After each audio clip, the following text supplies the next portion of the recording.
When an out-of-touch HOA president mails you a ridiculous $50,000 fine for minor architectural code violations, most people panic and hire a bankruptcy lawyer.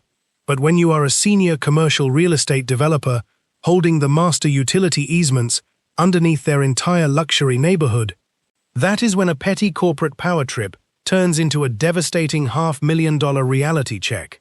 Hit that subscribe button right now, because watching a tyrant HOA president realize that her corporate bullying just triggered a 10 times counter invoice backed by ironclad property liens is the most satisfying karmic explosion you will ever witness. My name is Marcus. For over 30 years, our family owned the sweeping acreage that eventually became the upscale Pinecrest Ridge subdivision. When we sold the peripheral land, we kept absolute legal ownership of the core infrastructure corridors, including the high-voltage electrical trunk lines and stormwater drainage easements. Enter Victoria Sinclair, the newly elected HOA president, whose sole purpose in life was squeezing every non-conforming landowner out of the valley. Victoria despised our historic, unpainted timber workshops, claiming they destroyed the uniform aesthetic of her multi-million-dollar streetscape. When her aggressive warning notes failed, she escalated. A certified envelope arrived yesterday containing an official association demand letter. Pay $50,000 within 72 hours or face immediate foreclosure. Victoria thought she held all the cards. She had no idea she had just handed me the winning hand. Victoria Sinclair figured her corporate intimidation tactics were bulletproof, completely oblivious to the fact that her luxury subdivision's entire electrical and drainage grid was legally tethered to our commercial utility agreements. Hit that notification bell right now, because the look of absolute horror on Victoria's face when she received our certified $500,000 counter-invoice is a moment you cannot afford to miss. Instead of shouting or losing my temper, I did what any seasoned real estate developer would do. I reviewed our original master easement contracts line by line. Hidden inside Clause 14 was a strict commercial protection covenant. Any unpermitted municipal interference, structural harassment, or fraudulent lien attempts against our retained corridors triggered an automatic statutory breach penalty. And that breach penalty was calculated at exactly 10 times the assessed damages, compounded daily. I handed the case file straight to our corporate legal team, adding up years of documented neighborhood harassment, illegal trespassing by their landscaping crews, and this latest fraudulent $50,000 extortion letter. The total came out to a clean, unyielding $500,000. By Thursday morning, our courier delivered the formal commercial demand packet directly to the HOA executive boardroom. My cell phone started vibrating aggressively before the ink on the delivery receipt was even dry, flashing Victoria's direct office line. I let it ring 3 times, smiling quietly at my desk, before calmly swiping my screen to answer. Marcus, what on earth is the meaning of this fraudulent piece of garbage sitting on my executive desk? Victoria shrieked through the speakerphone, her voice cracking with a toxic mix of corporate arrogance and genuine panic. $500,000? Are you completely insane? I calmly leaned back in my leather chair, letting her frantic outburst echo across the quiet office. Good morning, Victoria, I replied smoothly, keeping my voice completely level and ice-cold. That isn't a piece of garbage. That is a formal commercial breach of contract invoice backed by our master easement covenants.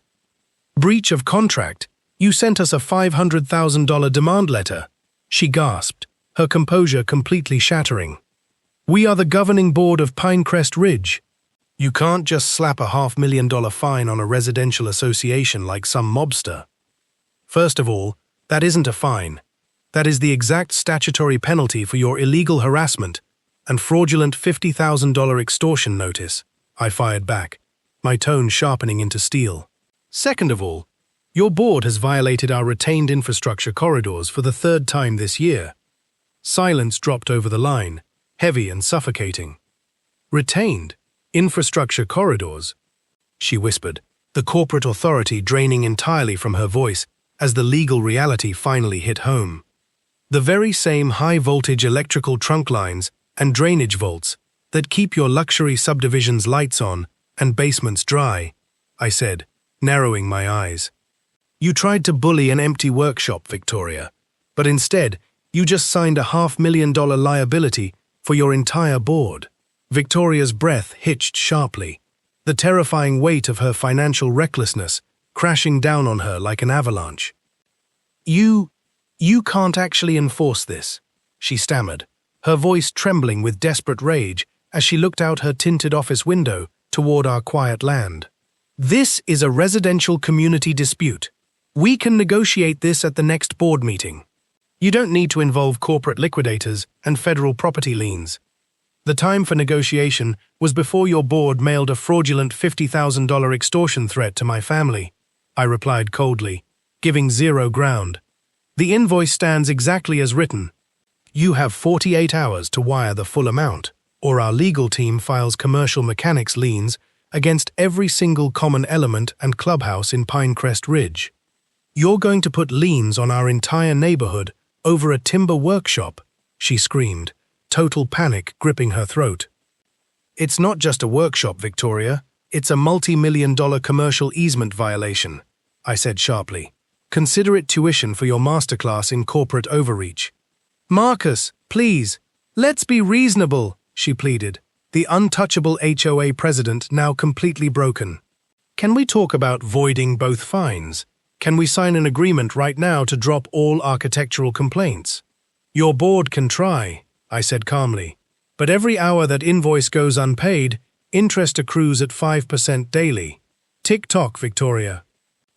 With a swift tap of my thumb, I terminated the call, cutting off her frantic shrieking right as the heavy rumble of utility service trucks rolled down the access road outside.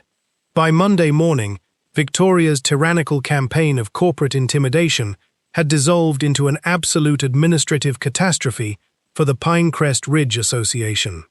Realizing that the $500,000 commercial liens were entirely valid and that the homeowners would discover her reckless abuse of power, the entire HOA board scrambled to hold an emergency closed-door meeting. Under intense pressure from furious residents whose property titles were suddenly at risk, Victoria was forced to formally rescind her fraudulent $50,000 fine, issue a written apology, and resign her presidency in total disgrace before the sun even set.